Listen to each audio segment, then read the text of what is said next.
Alrighty, folks, I think most everyone who's going to join is here, so we will go ahead and get started. Before I get too far ahead of myself, I want to be sure that you can hear me and that you are able to see my screen, which right now we are looking at the ActivePipe editor. You should see the North Texas market snapshot. So go ahead and take that poll and make sure that good, looks great. Okay, perfect. Always good to double check that. Thank you, everyone. All right, so my name is Elizabeth Gardner. I am a customer success manager here at ActivePipe, and today we are going to do something a little bit fun. Instead of doing a teaching lesson, we're kind of just going to go through and look at a handful of examples from our current partners who are using ActivePipe in unique ways, or just really good examples that have kind of stood out to us recently. So I have 7 to go through. We'll see how long it takes. I'll scroll through them, and then I'll also point out the bullet points of why they stand out. So I'm going to start with this newsletter from Ebby Halliday. And what they've done here is a fairly typical format of a newsletter. But I'll kind of recap to you. So I actually love that they start with a plain text intro. This is a really great way to personalize your newsletters. So a lot of the times newsletters end up looking very, very put together, which is great, but you don't want to lose the personal touch as well. And so if you're an agent who maybe, especially if your brokerage creates something for you, always feel free and feel encouraged to add your own personal message at the top. I've also seen people do this and then they add like their signature up top here directly below the personal message instead of down here. So it looks even more personalized. So just kind of a tip there. Love that they start with that. And then we have market stats. This is pretty typical to see something like this. They're comparing last year to this year, which definitely demonstrates how crazy Texas is right now. And then they do a really great job about pulling local events going on in the area. And I love doing stuff like this that's not even necessarily real estate directly related to real estate, right? So some people might question this, but the beauty of doing something like this is that you're really selling your ability to be the local expert, and you're really conveying kind of why you love where you're at and why you do what you do where you do it. It's my favorite phrase. So they choose a lot of great local events. Luckily, DFW has a lot going on, but just some ideas like festivals, or if there's like it was National Hispanic Heritage Month, definitely look for events related to stuff like that. And then interesting, DFW is in particular is really easy to do this in, but I think I know some other brokerages who you kind of have your feet in 2 different spots, you know, or in an area that is kind of split up into different areas within it.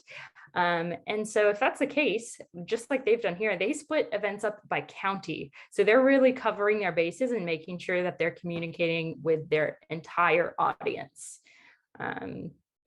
Love that. And then another opportunity that they take advantage of is to highlight their services, their service partners.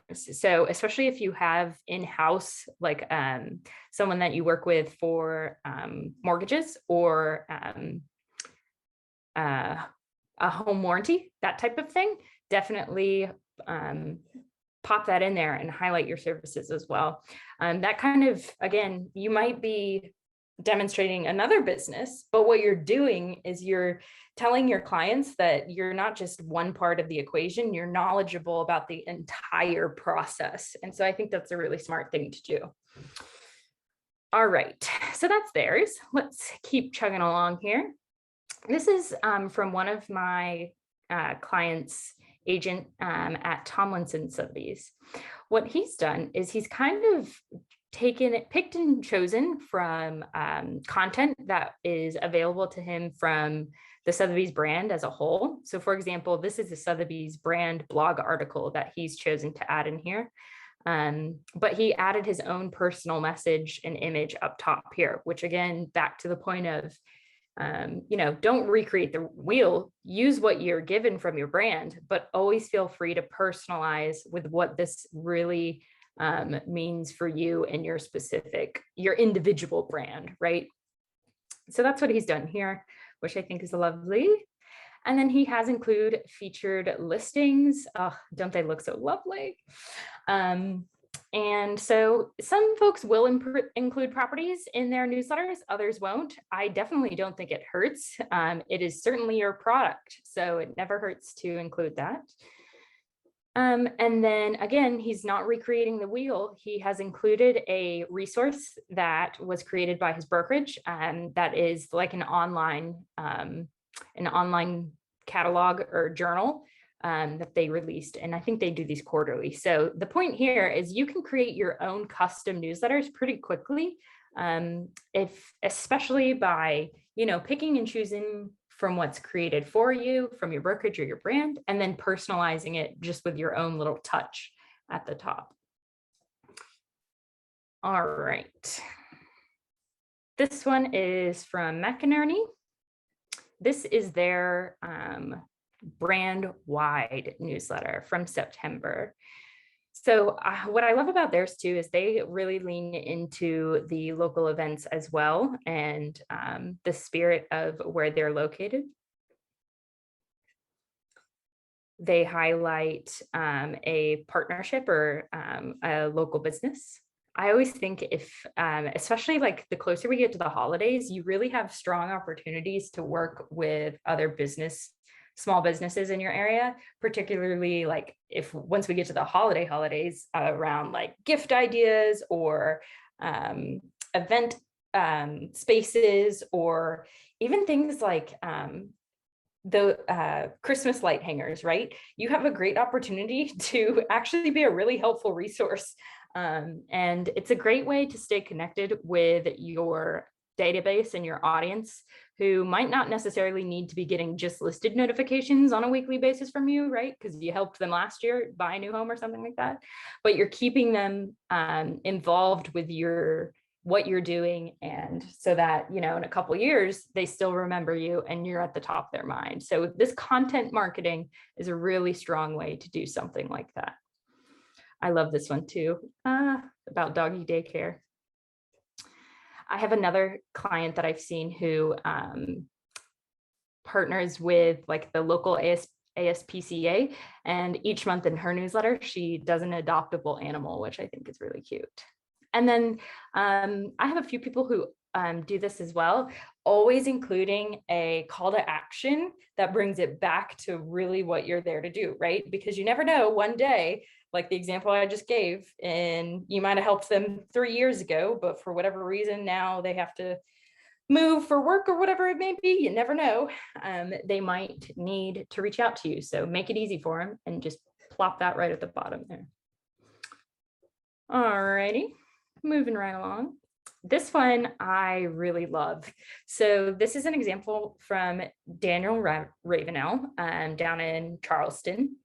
And this is an example of what I would call like either like a relocation guide or a city guide, or basically if you're trying to attract people to your city. So this is especially helpful for anyone who might live in like a metro area where people might buy second homes or something like that. This is an especially good idea. So what Lisa has created here is basically like her top reasons that Charleston is her home, right? And why it should be yours. So she lists them out and she's made some really nice graphics. And I think what's nice is I think it's just 5, right? So she doesn't go overboard, and they're just presented in a very nice way. All she's done is kind of created this one graphic and then changes the center image each time and then adds a sentence below. But I love that how much this captures the local spirit. And again, if I saw like an agent doing this, that definitely makes me feel like Lisa knows about Charleston. Lisa knows what's going on. So again, if you're trying to establish yourself as the local expert, doing something like this, I think, is a really strong move. And then, of course, call to action at the end about how to reach out.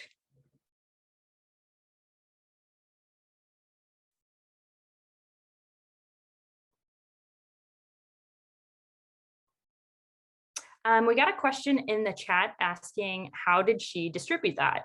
Which I don't know exactly in Lisa's what she did exactly, but I can tell you for a couple of examples that I've seen. So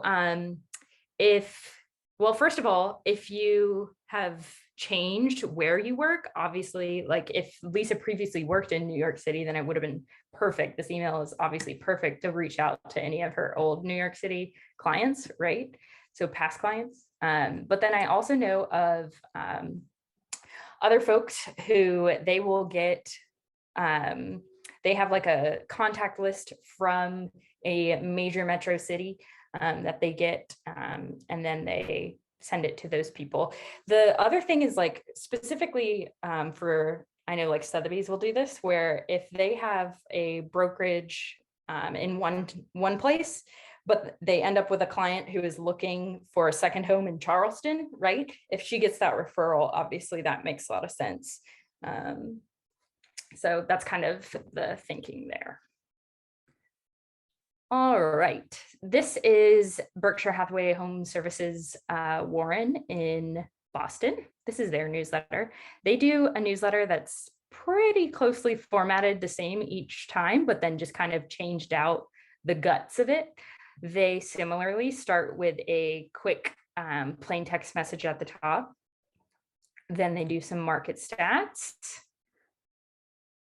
And they break it down between condo and single family, which makes a lot of sense for the Boston market, right? So that's something to think about if you, depending on your market, if it makes sense to do something like that, it could be worth the time to split it up like that.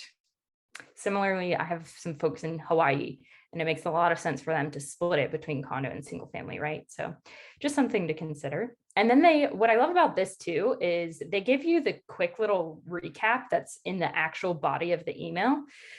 And then they also link to the full report, right? So a lot of folks will get a massive quarterly market report, but that isn't necessarily great to include in the body of your newsletter. It's not necessarily pretty or easily consumable, right? So, but it can be really useful data, especially for folks who are on the market, right? And so finding a happy medium between making some consumable stats, but then linking to a full report that if people want to dive deeper, they certainly can. So I like that idea too.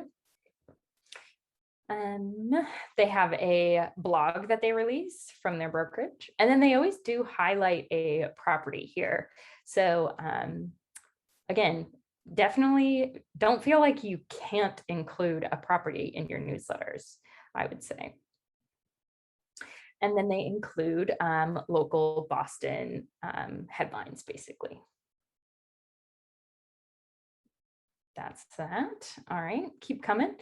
Something that's not a newsletter, I'm trying to change it up, giving you some examples. This particular example is from Century 21 Judge Fight Company. They have several different drip campaigns going on, but one of them is particularly to generate new listings. And so this particular campaign has a series of emails that is all about selling your home.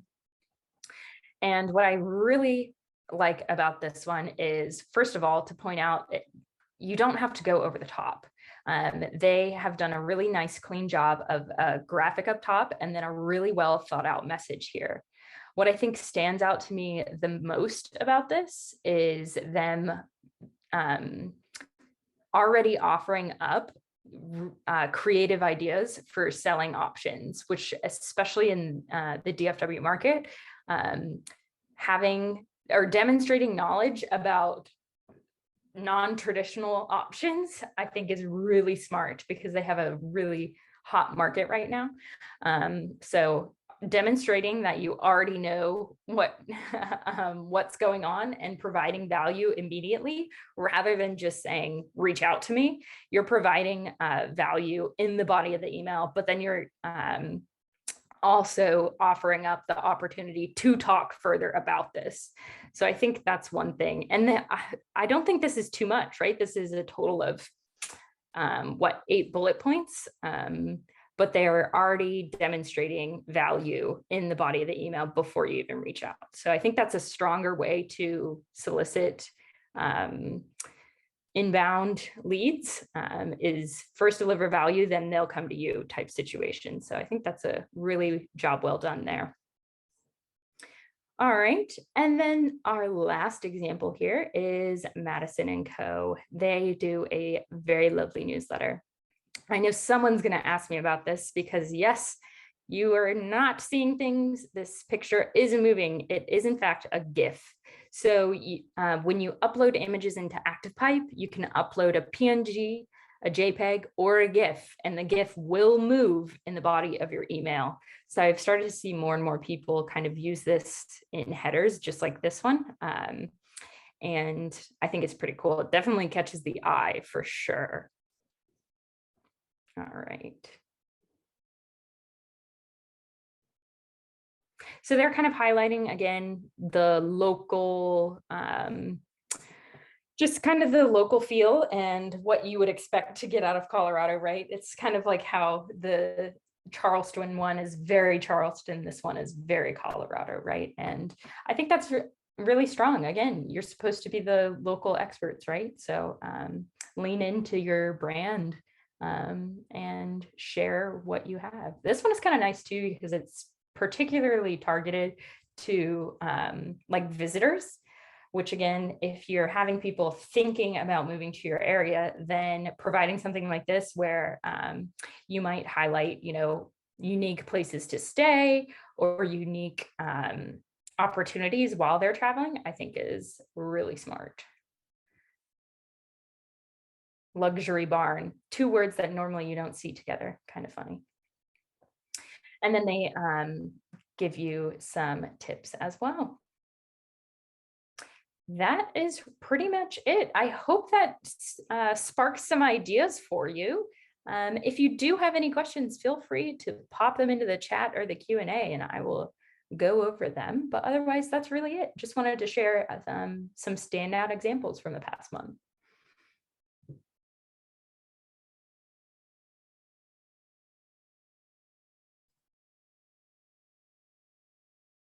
Okay. All right. Well, nothing popping up too fast. Well, thank you, everyone. I hope you have a great afternoon. Take care.